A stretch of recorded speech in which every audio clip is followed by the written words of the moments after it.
Indonésie est un pays mystérieux, où la réalité se mêle à la mystique et où les anciennes traditions coexistent avec la modernité. Imaginez 17 000 îles dispersées dans des eaux émeraudes entre les océans Pacifique et Indien, et sur chacune d'elles se cachent des secrets. Pourquoi la plupart des touristes ne découvrent-ils que 2 ou 3 d'entre elles? Que renferment les autres? Dans ce pays étonnant, on parle 700 langues et dialectes, créant une incroyable mosaïque linguistique, incompréhensible pour l'esprit européen. Savez-vous qu'il existe encore sur l'île de Komodo d'anciens dragons dont la morsure venimeuse peut tuer un buffle en quelques heures? En nous immergeant dans la culture indonésienne, comme dans les profondeurs de l'océan, nous découvrirons encore des faits plus surprenants. Des tribus où le temps s'est arrêté il y a 4000 ans, des rituels de déterrage des morts et de communication avec eux, des pratiques chamaniques ayant survécu malgré le fait que ce soit le pays musulman le plus peuplé du monde. Notre voyage, sous la forme d'un iceberg, commence par ce qui est visible à la surface, les attractions touristiques et les vues de cartes postales, mais progressivement, nous plongerons dans les îlots sombres de la véritable Indonésie, où résident des faits qui vous couperont le souffle. Êtes-vous prêt à découvrir la vérité cachée aux yeux des voyageurs ordinaires? Mais ce n'est là qu'un aperçu superficiel d'un pays aux 1000 mystères. Premier fait, l'empire perdu des îles, caché entre 2 océans. Peu de gens réalisent l'ampleur véritable de cet archipel mystérieux. 17 000 îles s'étendant entre les puissantes eaux de l'océan Indien et de l'océan Pacifique, tels des éclats d'une ancienne civilisation engloutie. Imaginez, seulement 6 000 d'entre elles sont habitées, mais que cachent les 11 000 autres? Des jungles impénétrables, des grottes mystérieuses, peut-être des traces de cultures disparues depuis longtemps, ou des espèces animales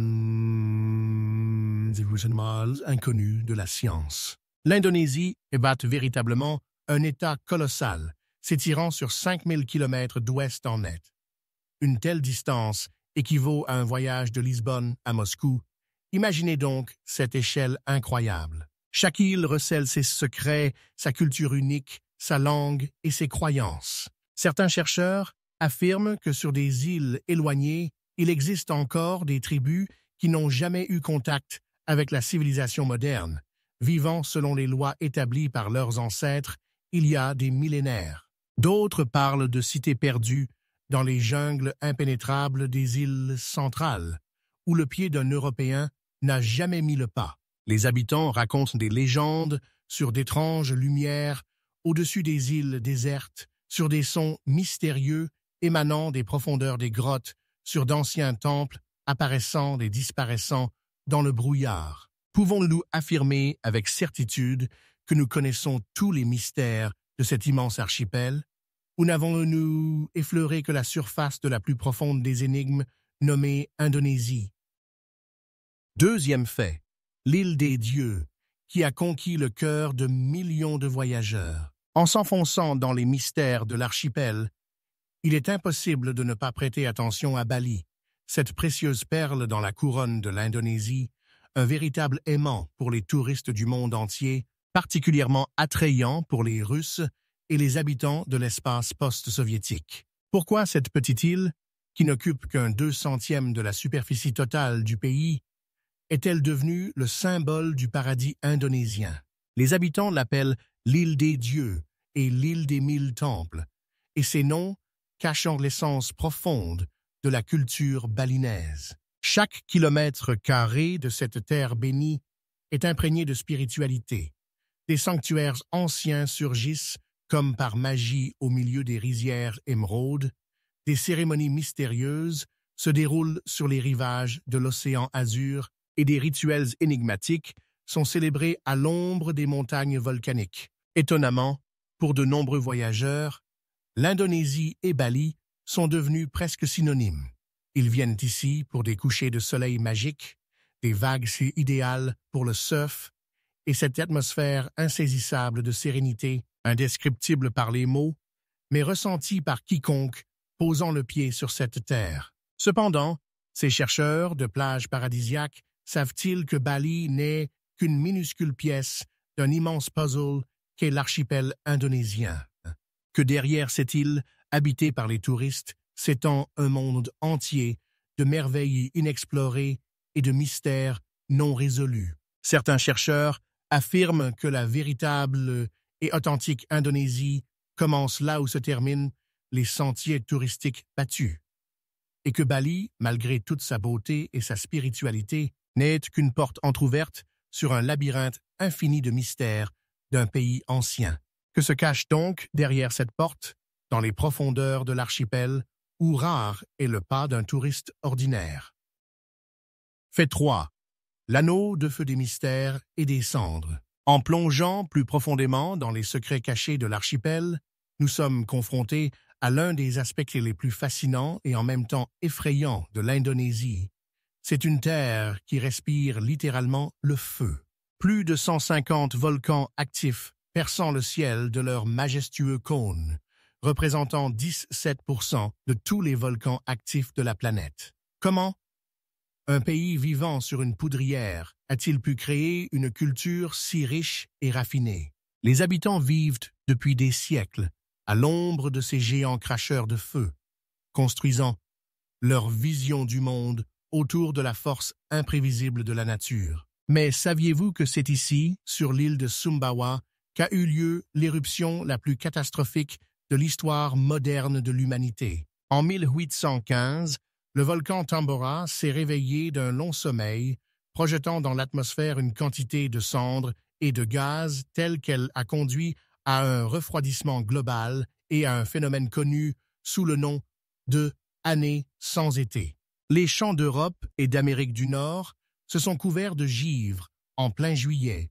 Les récoltes ont échoué, entraînant la famine, et les couchers de soleil inhabituels, générés par la poussière volcanique, ont inspiré les artistes romantiques à créer des toiles d'une beauté poignante. Étonnamment, les Indonésiens, vivant sur cette terre tourmentée, ont développé une philosophie particulière d'acceptation des cataclysmes naturels.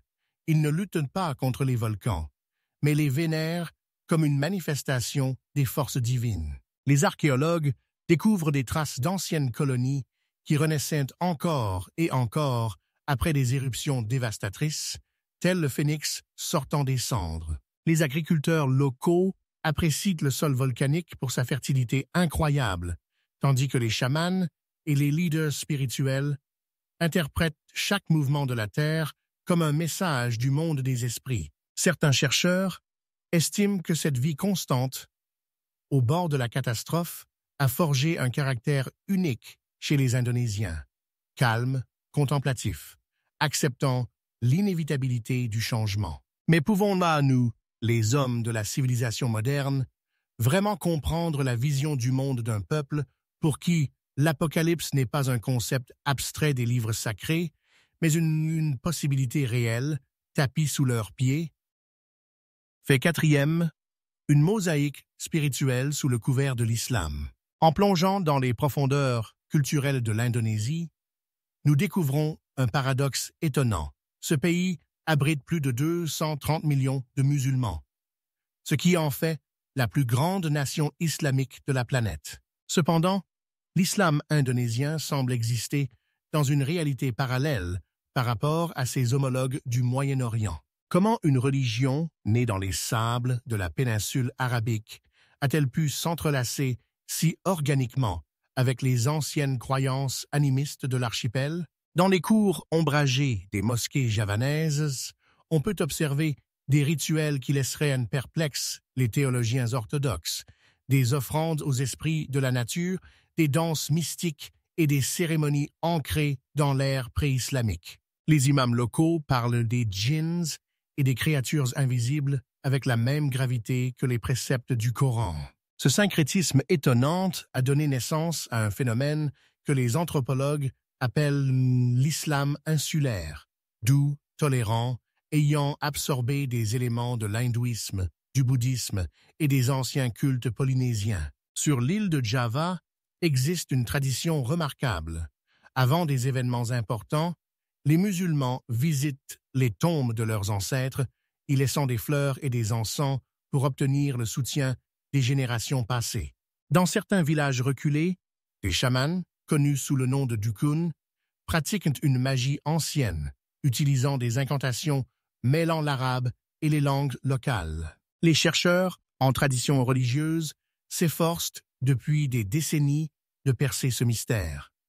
Comment a-t-on pu préserver une telle diversité de croyances sous une même bannière islamique? Certains savants suggèrent que l'isolement géographique des îles a favorisé l'émergence de pratiques spirituelles uniques, tandis que d'autres soulignent la sagesse des premiers missionnaires islamiques qui ne cherchaient en même pas à éradiquer les traditions locales, mais à les intégrer dans la nouvelle religion. Mais est-il possible que ce que nous observons ne soit pas simplement un mélange de croyances, mais un tout nouveau type de spiritualité, né dans le creuset de la culture indonésienne? Ce mystère continue d'intriguer des esprits et des chercheurs en religion et des anthropologues, nous laissant face à la question: l'islam indonésien n'est-il pas une fenêtre sur une histoire alternative de la religion, où le dogmatisme a cédé la place à un syncrétisme spirituel?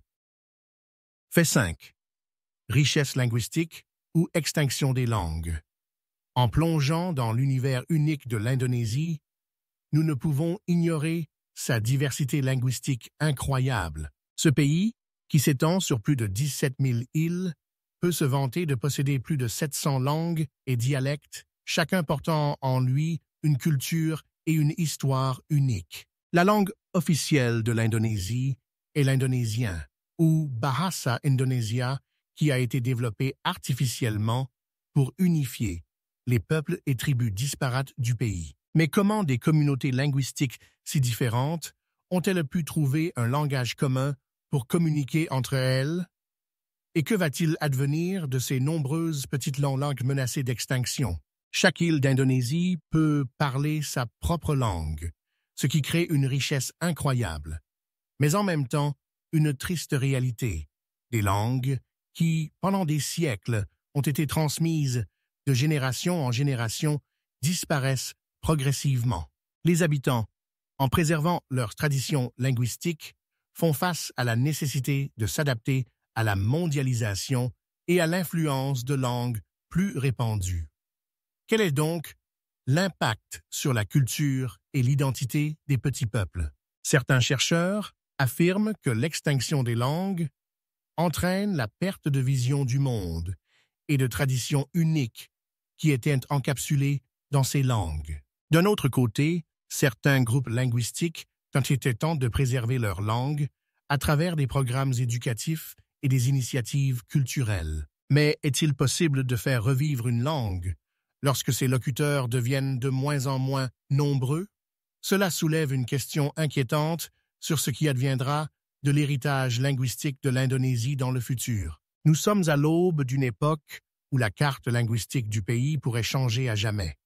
Et comme l'histoire le montre, la perte d'une langue conduit souvent à la perte d'une culture. Quel trésor caché des langues pourrait être perdu à jamais si nous n'agissons pas? Cette énigme continue de préoccuper l'esprit des linguistes et des culturalistes, nous laissant avec la question: combien d'autres histoires et savoirs uniques pourraient disparaître avec les langues, et que pouvons-nous faire pour préserver cette richesse pour les générations futures? Félix 6, les dragons de Komodo, des lézards géants ayant survécu depuis les temps préhistoriques. Sur des îles isolées d'Indonésie, au milieu d'une végétation luxuriante et d'écosystèmes uniques, vivent des créatures mystérieuses qui suscitent à la fois admiration et peur. Les varans de Komodo, ou comme on les appelle parfois, les dragons de Komodo, peuvent atteindre 3 mètres de long et peser plus de 70 kg. Ces majestueux lézards, semblant venir d'une autre époque, sont des animaux relégués ayant survécu depuis les temps préhistoriques, lorsque la Terre était peuplée de créatures étranges et inconnues. Comment ont-ils pu survivre pendant des millions d'années malgré les changements climatiques et écologiques? Les faits étranges concernant les varangs de Komodo ne se limitent pas à leur dimension. Leur morsure est mortelle, chargée de bactéries qui provoquent de graves infections capables de tuer même un buffle. En effet, ces prédateurs sont au sommet de la chaîne alimentaire sur leurs îles. Mais qu'est-ce qui se cache derrière leur réputation redoutable? Certains chercheurs suggèrent que leur comportement et leur stratégie de chasse pourraient nous en apprendre davantage sur l'interaction des anciens écosystèmes, mais comment ces lézards se sont-ils adaptés à une vie dans un milieu si restreint? Leur existence soulève de nombreuses questions sur la façon dont la nature peut créer et préserver de telles espèces uniques qui, en apparence, auraient dû s'éteindre depuis longtemps. Cependant, malgré leur majesté menaçante, les varangs de Komodo sont en danger d'extinction en raison de la destruction de leur habitat naturel et du braconnage. Quel impact cela a-t-il sur l'avenir de ces créatures anciennes? Nous ne pouvons que deviner quel mystère ces lézards cachent encore, et ce qu'ils pourraient raconter sur leur passé s'ils pouvaient seulement parler. Ce mystère entourant les dragons de Komodo nous laisse avec une question troublante. Combien d'autres espèces uniques notre planète dissimule-t-elle? Et combien d'entre elles pourrions-nous nous perdre si nous n'entreprenons pas d'efforts pour leur conservation? Septième fait. La biodiversité unique de l'Indonésie est une énigme de la nature. L'Indonésie, cet archipel composé de plus de 7000 îles, figure parmi les 17 pays mégadivers du monde. Dans ce coin unique de la planète, on trouve une incroyable proportion de 10% de toutes les espèces de plantes à fleurs, 12% des mammifères, 16% des reptiles et amphibiens, ainsi que 17% des oiseaux. Comment se fait-il qu'une telle richesse de vie soit concentrée sur un espace aussi limité? Les forêts et les mers indonésiennes regorgent de mystères, et parmi elles, on peut croiser des animaux extraordinaires qui ne se trouvent nulle part ailleurs sur Terre. Les orang-outans de Sumatra et de Bornéo, tels des esprits anciens de la forêt, habitent parmi les lianes et les arbres, leurs yeux brillants, remplis de sagesse, et leurs manières empreintes de mystère. Comment ces créatures si fascinantes ont-elles pu survivre face aux changements de leur habitat et aux menaces que représente l'humanité? Les rhinocéros de Java, parmi les mammifères les plus rares, suscitent à la fois admiration et inquiétude. Combien de temps pourront-ils continuer à exister alors que leur nombre diminue jusqu'à atteindre un niveau critique? Quant aux buffles nains Anoa, véritables reliques vivantes, ils errent dans les forêts tropicales humides, devenant le symbole de la vulnérabilité et du mystère. Mais quel est leur rôle dans l'écosystème? Les questions concernant ces créatures étonnantes restent sans réponse. Que cache encore cette terre pleine de merveilles et de mystères? Tous ces animaux créent une image unique, où la vie et la lutte pour la survie s'entrelacent. Cependant, malgré leur incroyable diversité, beaucoup de ces espèces sont menacées d'extinction en raison de la déforestation et de la chasse. Quel impact cela aura-t-il sur la biodiversité de la région? Nous ne pouvons que deviner combien d'autres secrets la nature indonésienne cache encore et quelles espèces uniques attendent leur découverte. Peut-être que c'est ici, dans les forêts denses et sur les mers sans fin, que nous trouverons les réponses aux questions que l'humanité se pose depuis des siècles. Fait 8. Les secrets culinaires de l'Indonésie. La cuisine indonésienne n'est pas simplement un ensemble de plats. C'est un véritable kaléidoscope de saveurs, d'arômes et d'influences culturelles où chaque cuillère raconte sa propre histoire. Dans ce coin remarquable du monde, où se mêlent les traditions de nombreux peuples, on peut découvrir des plats raffinés tels que le nasi goreng, du riz frit qui, tel une palette d'artistes, se remplit de couleurs vives grâce aux légumes, à la viande juteuse et aux épices, créant une saveur unique qui enchante dès la première bouchée. Et que dire du mi goreng, cette nouille frite, sautée avec des épices aromatiques et des ingrédients variés, dense sur la langue et laisse un goût inoubliable en bouche. Le saté, des brochettes de viande, est servi avec une sauce aux cacahuètes riches qui ajoute des notes de douceur et de piquant, faisant battre le cœur plus vite de plaisir. Mais le rendang, ce ragoût de viande, préparé lentement avec du lait de coco et des épices, est tout aussi impressionnant, fondant littéralement dans la bouche. Cependant, la cuisine indonésienne n'est pas seulement une affaire de goût, mais aussi de culture, où chaque région possède sa propre tradition culinaire unique. Comment se fait-il qu'à un endroit du pays, on trouve des plats épicés, tandis qu'à un autre, on savoure des douceurs? Cette diversité reflète la pluralité de la population, où chaque groupe ethnique apporte sa touche personnelle au tableau commun. L'Indonésie est également le berceau des épices les plus précieuses au monde, telles que la noix de muscade et le clou de girofle, que des aventuriers étaient autrefois prêts à risquer leur vie pour obtenir. Comment ces épices ont-elles influencé le destin des peuples et le développement du commerce international? Beaucoup pensent que c'est grâce à elles que l'Indonésie est devenue un carrefour de culture et de tradition. Mais que cache encore la cuisine de ce pays derrière ses chefs-d'œuvre? Combien de secrets et de mystères sur le goût et la préparation restent à découvrir? La cuisine indonésienne n'est qu'un aspect de cette région fascinante, et chaque assiette peut devenir une fenêtre sur un monde plein d'énigmes et de découvertes. Fait 9. L'hindouisme balinais unique. L'hindouisme balinais n'est pas simplement une religion, c'est toute une philosophie, imprégnée de l'esprit de la nature et des traditions anciennes, qui le rend unique par rapport à sa version indienne. Sur cette île pittoresque, chaque jour commence par un rituel d'offrande, où les balinais, tels des artistes, créent de véritables œuvres d'art à partir de fleurs, de fruits et de riz, afin de honorer les dieux, les esprits et même les démons. Ces offrandes, qu'ils laissent sur le seuil de leur maison confortable, construites comme de petits complexes de temples, font partie intégrante de leur vie. Les temples ici, tels de brillants phares colorés, s'élèvent au milieu de la verdure, leurs toits ornés de sculptures et leurs cours intérieures emplis de l'arôme des encens. Chaque temple n'est pas seulement un lieu de culte, c'est le centre de la vie communautaire, où se déroulent les cérémonies les plus importantes. Comment se fait-il que les Balinais soient prêts à consacrer une part significative de leur temps et de leurs revenus à des rituels religieux?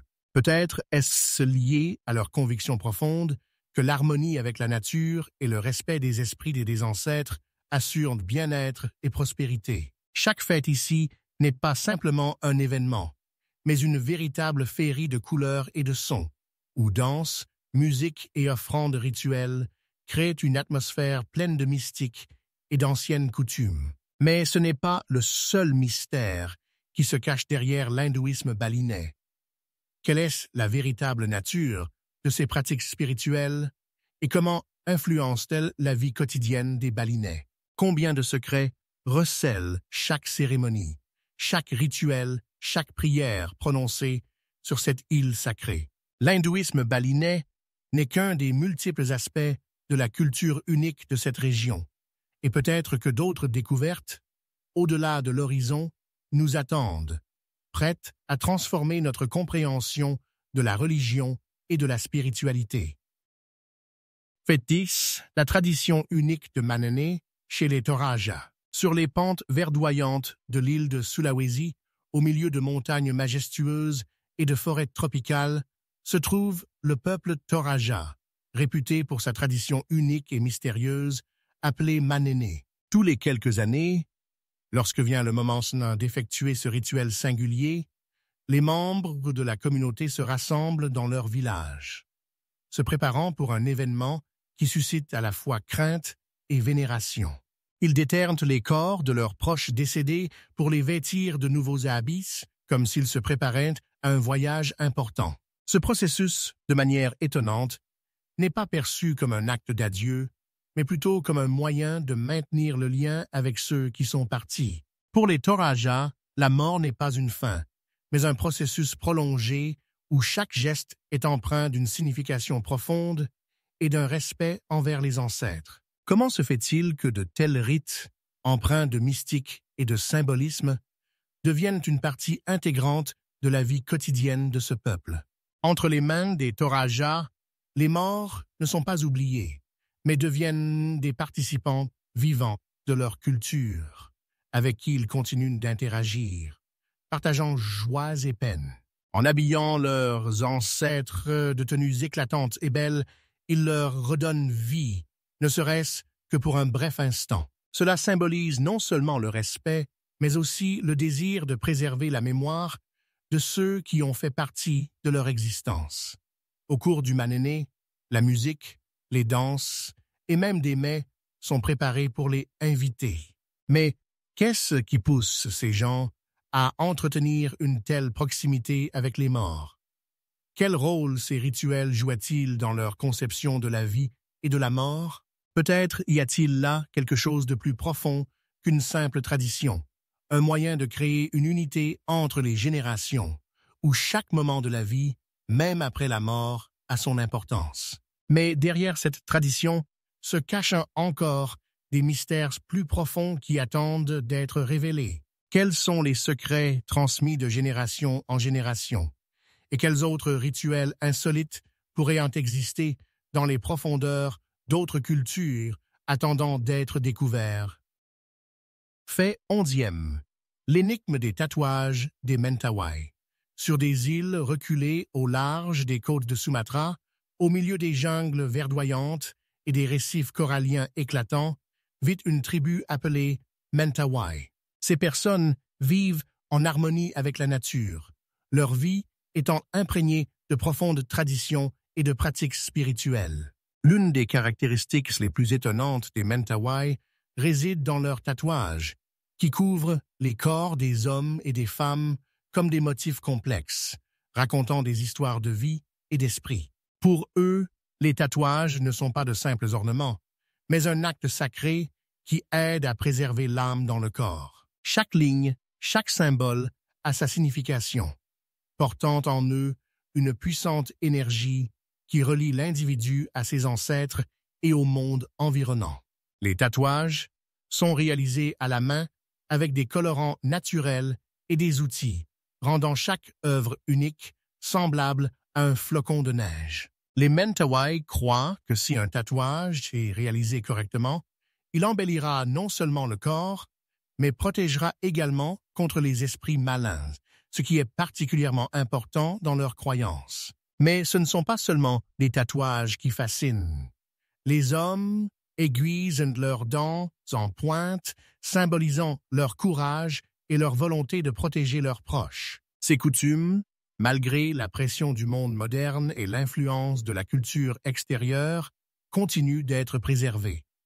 Comment la tribu Mentawai a-t-elle réussi à conserver son identité et ses traditions dans un contexte de mondialisation? Peut-être cela est-il lié à leur profond respect pour leurs ancêtres et à leur foi inébranlable dans la puissance de leurs rituels. Ils ne vivent pas seulement dans le passé, mais utilisent celui-ci comme fondement de leur présent.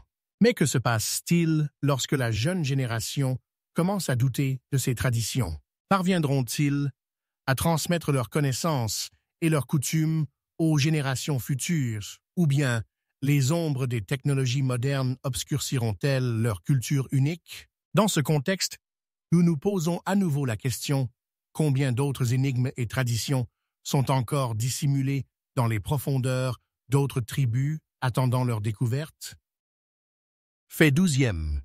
L'énigme du culte des momies dans les régions montagneuses de Papouasie. Au cœur de la Nouvelle-Guinée occidentale, parmi des montagnes majestueuses et des forêts denses, habitent des tribus Korawai et Dani qui préservent dans leur tradition un rituel unique, la momification des corps de leurs chefs. Ce processus, imprégné d'un profond respect pour les ancêtres, constitue plus qu'un simple rituel. Inspiré par la croyance que les âmes de leurs chefs continuent à vivre, Les tribus utilisent de la fumée, des herbes et des huiles spéciales pour traiter les corps, les conservant en parfait état pendant de nombreuses années. Ces momies ne sont pas seulement conservées dans des huttes, mais elles deviennent aussi des membres importants de la communauté avec qui l'on engage des conversations sur les questions les plus significatives.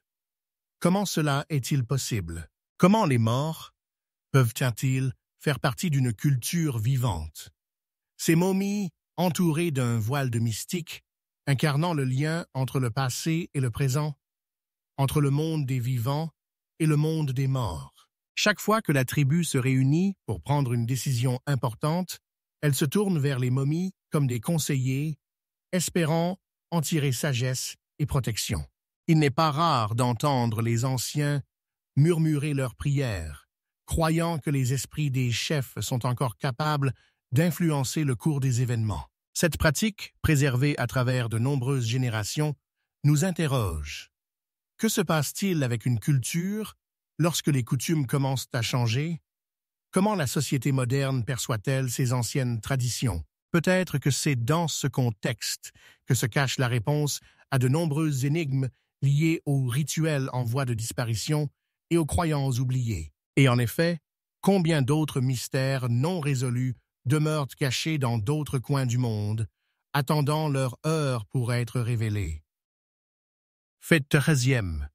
L'énigme du cannibalisme et de la chasse à la tête parmi les tribus de Papouasie. Au cœur de la mystérieuse Nouvelle-Guinée, au milieu de jungles impénétrables et de montagnes majestueuses, se trouvent les tribus des Asmates et d'autres ethnies, dont les coutumes et les croyances sont enveloppées de mystères. Jusqu'au milieu du XXe siècle, ces groupes isolés pratiquaient le cannibalisme, croyant qu'en consommant les parties du corps d'un ennemi ou en conservant sa tête, ils acquéraient sa force et sa sagesse. Ces rituels n'étaient pas seulement des actes de violence, mais aussi un système complexe de croyances, où les esprits des ancêtres jouaient un rôle clé dans la vie de la communauté. Des cérémonies élaborées, accompagnées de chants et de danses, créaient une atmosphère d'action sacrée où les participants se sentaient bien partie intégrante de quelque chose de plus grand que leur simple existence physique.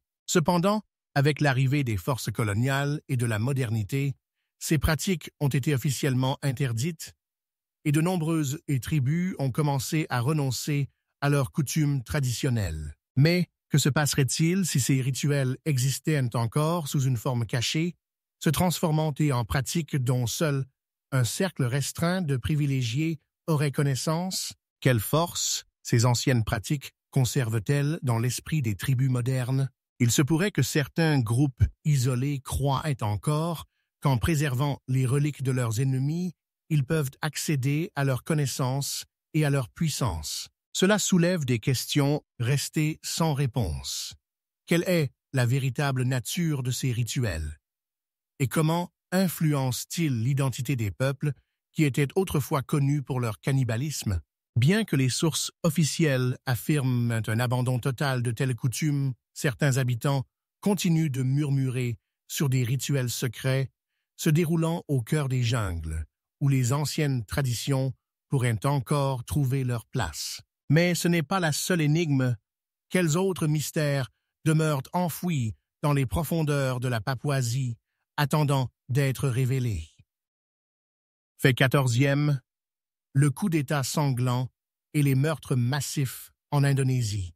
À la fin des années 60, l'Indonésie a connu l'une des plus sombres périodes de son histoire. En 1965, après une tentative infructueuse de coup d'État communiste, une vague de violence s'est abattue sur le pays. En quelques mois, selon les estimations les plus modestes, entre 500 000 et 3 millions de personnes ont été victimes de massacres brutaux, organisés par les forces gouvernementales et des milices locales, qui ont anéanti avec une cruauté et une fureur inimaginables tous ceux qu'ils considéraient comme des communistes ou leurs partisans. Ce nettoyage sanglant a laissé une empreinte profonde dans la conscience nationale, mais ce qui est plus sinistre, c'est que beaucoup de ceux qui ont commis ces atrocités sont encore en vie et n'ont jamais été punis. Le film documentaire, L'acte d'assassinat, devient une sorte de fenêtre sur cet enfer, montrant comment certains de ces bourreaux dont sont fiers de leurs actes, se considérant comme des héros défendant le pays contre une menace. Comment un pays autrefois prospère et prometteur a-t-il pu se transformer en une scène de meurtre massif? Quelles sont les véritables raisons de cette cruauté et qu'est-ce qui pousse des personnes à commettre de tels actes de violence? Les questions de morale et de justice restent ouvertes, tout comme le mystère de savoir pourquoi ces événements n'ont toujours pas été dûment condamnés et discutés dans la société indonésienne. Cela pourrait être dû au fait que le gouvernement continue de cacher la vérité, craignant que le passé ne ressurgisse, ou peut-être que la société n'est tout simplement pas prête à affronter cette sombre page de son histoire. Mais ce n'est pas le seul mystère. Quels autres sombres secrets sont enfouis dans les profondeurs de l'histoire indonésienne, attendant leur heure pour être révélés? Fait 15e, les mystérieux hommes des bateaux Bajo. Dans les vastes étendues de l'Indonésie, existe un groupe unique de personnes qui, depuis des siècles, vivent en harmonie avec la mer, sans jamais connaître la vie sur Terre. Ces nomades marins, connus sous le nom de Bajo, passent la majeure partie de leur existence dans de petites embarcations qui deviennent pour eux non seulement un foyer, mais aussi une véritable prolongation de leur essence. Leur culture et leur mode de vie sont enveloppés de nombreux mystères. Comment ont-ils réussi à s'adapter à de telles conditions extrêmes? Les Bajo plongent à des profondeurs allant jusqu'à 30 mètres sans aucun équipement, retenant leur souffle jusqu'à 5 minutes. Cette incroyable aptitude est peut-être le résultat de siècles d'interaction avec l'élément marin. Les enfants Bajo apprennent à nager avant même de marcher, et dès leur plus jeune âge, ils maîtrisent l'art de la plongée.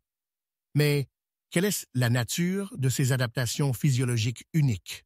Des études montrent qu'ils possèdent des caractéristiques physiques particulières qui permettent à leur corps de faire face efficacement à la pression en profondeur. Cependant, malgré leur maîtrise de l'eau, de nombreux Bajo souffrent de ce que l'on appelle le mal de mer terrestre, éprouvant des vertiges et des nausées lorsqu'ils se retrouvent sur la terre ferme. Comment se fait-il que ces personnes, qui ont été une partie intégrante du monde marin pendant des siècles, ressentent de l'inconfort sur la terre, où la plupart d'entre nous se sentent à l'aise? Peut-être cela témoigne-t-il du fait que leur lien avec la mer est si profond que la vie sur Terre leur apparaît comme quelque chose d'étrange et d'inhabituel. Mais ce n'est pas le seul mystère. Quelles autres énigmes la vie des Bajo cache-t-elle? Et existe-t-il d'autres peuples qui sont tout aussi intimement liés à l'élément aquatique, attendant leur heure pour partager leurs histoires avec le monde? Indonésie, un monde mystérieux au bord des océans. À première vue, ce pays évoque des plages paradisiaques à Bali, des hôtels de luxe et des fruits exotiques, mais il suffit d'aller un peu plus loin pour découvrir un véritable univers riche de mystères et de traditions anciennes, qui ne sont pas toujours compréhensibles même pour les Indonésiens eux-mêmes. Une multitude de cultures, de langues et de coutumes, transmises de génération en génération, forment un kaléidoscope unique où chaque détail peut raconter sa propre histoire incroyable. La question se pose: comment se fait-il qu'il existe même au cœur de ce pays si diversifié des recoins qui restent inexplorés et mystérieux pour la majorité? Pour un public adulte doté d'une expérience de vie, il devient particulièrement intéressant de réaliser que la sagesse millénaire et la diversité culturelle de l'Indonésie sont en réalité plus profondes qu'il n'y paraît. Ce n'est pas simplement un pays exotique et lointain, mais une histoire vivante, pleine d'énigmes qui nécessitent une compréhension et un respect plus approfondi. Quiconque a déjà mis les pieds ici a sans doute été confronté à des aspects étonnants de la culture et du mode de vie qui semblent dépasser le quotidien. Nous vous invitons à partager vos impressions sur l'Indonésie dans les commentaires. Qu'est-ce qui vous a le plus surpris? Quels faits sur ce pays mystérieux ont été pour vous une révélation? Et que voudriez-vous encore savoir sur ces traditions et cultures séculaires qui continuent d'exister à l'ombre de la modernité? Peut-être qu'au-delà de l'horizon, d'autres découvertes attendent, et chacun d'entre nous peut devenir partie prenante de ce voyage fascinant vers l'inexploré.